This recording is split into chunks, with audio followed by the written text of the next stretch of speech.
2020년 4분기 미국 부동산 전망에 대해서 어떻게 생각하신가요? 안녕하십니까. 미국 부동산 김성진입니다. 연준이 다시 금리를 0.75% 인상한 시점에서 우리는 앞으로 어떤 자세와 준비로 미국 부동산을 준비해야 되는지 한번 알아보는 시간을 갖도록 하겠습니다.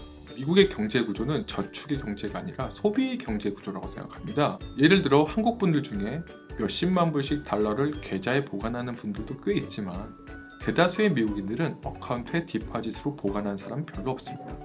그럼 이 사람들은 돈을 어디에 소비하느냐? 월급은 받고 있지만 급여가 그렇게 여유있게 받지 않는 사람일지라 하더라도 본인 집을 가지고 있다면 집 가격의 연평균 5에서 7% 정도 건전하게 오른다는 가정하에 몇 년간 유지하게 된다면 에쿼리를 통해 중간 인출 금액이 생기게 됩니다. 은행을 통해 인출된 에쿼리 금액을 가지고 집을 수리하고 학비를 지불하며 자동차를 구입하고 결정적으로 부동산을 투자하는 시드머니로도 이어지게 되는 거죠. 따라서 에쿼리가 이루어지지 않는 마켓이 되면 미국 경제에 대한 영향은 부담으로 이어지게 됩니다. 연말까지 금리는 지속적으로 상승하지만 집 가격은 점차 하향 조정될 것이라고 저는 조심스럽게 판단합니다. 자, 2008년 경제위기 때 집을 구매하시고 투자하신 분도 계십니다. 그분들은 왜 구매하셨을까요? 형편이 좋고 조건이 좋은 분들만 구매하신 것은 아닐 텐데 말이죠. 지금 많은 분들이 집을 구매하시는데 망설이고 계십니다. 부동산업을 하는 리얼터 생각이 궁금합니다. 대부분의 바이어분들은 이런 고민을 하십니다. 집을 사기에 모아둔 다운페이가 없어서, 모기지가 부담스러워서, 지금 금리가 비싸서, 내가 원하는 집이 나오지 않아서, 좀 더 지켜보면 좋은 집이 나오지 않을까요? 여러 가지 이유 등 있겠죠. 반대로 한번 생각해 볼까요? 본인께서는 다운페이가 적은 FHA-론 또는 군인이시라면 VA 또는 칼벤론을 알아보신 적이 있으신가요? 또한 뱅크 오브 아메리카에서는 일부 의료 종사자들에 대한 노 다운페이먼트 프로젝트를 실행하고 있습니다.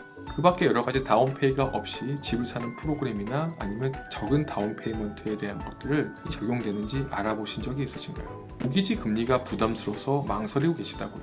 여기 자료 하나 보내드리겠습니다. 이 자료는 웰스파고은행에서 받은 자료고요. 자료의 출처는 프레디 맥소스입니다. 보시면 1972년부터 올 2020년 8월까지 30년 고정 모기지 이자율을 정리하였는데요. 보시기 어떠신가요? 4% 미만은 2019년부터 2021년까지고 대부분의 이자율은 5에서 6% 이상으로 나와 있습니다. 팬데믹 기간에 금리가 낮은 것이었고 이때가 금리가 비정상적으로 낮은 겁니다. 원래 시장은 대략 5에서 6%를 유지하고 있었고 과거 투자자들도 이 금리대에 맞춰서 집을 구매하셨습니다. 모기지가 부담이 되신다면 향후 금리가 내려갈 때 재융자를 받아서 금리를 조정받으시면 됩니다. 내가 원하는 집이 나오지 않아서 모든 것이 마음에 드는 집은 참 구하기 어렵습니다. 특히 첫 집 같은 경우 더 그렇겠죠. 10개 중에 한 가지라도 마음에 들지 않는 집이라 하더라도 한 가지는 확실합니다. 바로 집을 사고 판 다음 시세 차익을 다운페이로 활용하는 방법입니다. 이때 자본이익 즉 캐피탈 게인이 발생하게 되는데 거주지의 매매에 대한 자본이득이 있는 경우 이 이익금에서 개인은 25만 불, 부부 합산 50만 불까지 세금을 면제받을 수 있습니다. 다 마음에 드는 집은 아니지만 그래도 집을 구매해서 자산을 늘리는데 분명 도움이 되셨을 겁니다. 2008년도에도 2019년에도 지금도 우리는 같은 고민을 하고 있고 누군가는 또 하고 있을 겁니다. 그러나 앞으로 3년 뒤인 2025년엔 여러분은 어떤 고민을 하시겠습니까? 좀 더 지켜보면서 집값이 내려가지 않을까요? 해서 집 가격은 시장 상황에 따라 올라갈 수도 내려갈 수도 있는 건 당연한 겁니다.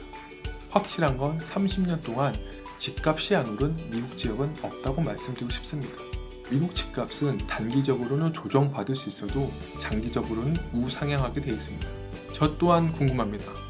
본인께서 10년 전에 혹시 렌트비를 지불하셨다면 얼마를 지불하셨습니까?